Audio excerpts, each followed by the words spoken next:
minsan akong nalito sa pagpili ko ng landas. Naligaw kaysa sa paabanti, ang lakad ay paatras. Sa pinasukan kong daanan, tila di makalabas. Unti-unti na panghinaan at nawalan ng lakas. Sila ko ayun na ang wakas, sinundan ko ang mga bakas hanggang sa nakita ko na ang tamang daan nakalampas. Pagsubok lang pala lahat, sinubok ng nasa taas na ang mali ko ay itama at muli kong matuklasan ang pagbabago muli sa aking pagkatao. Pinuksan ko ang mata ko, harapin at huwag matakot. Dahan-dahang makabangon sa di magandang kahapon. Ay di ako nagpalamon, mas pinili kong umahon.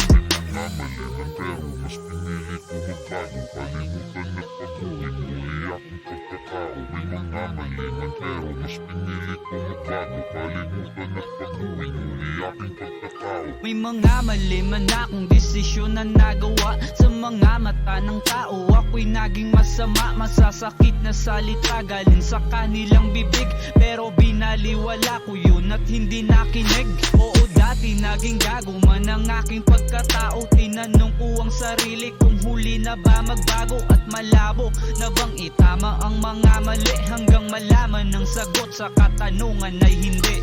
May mga maliman pero mas pinili ko magbago. Kalimutan at pag-uwi, muli akong pagkatao. May mga maliman pero mas pinili ko magbago. Kalimutan at pag-uwi, muli aking pagkatao.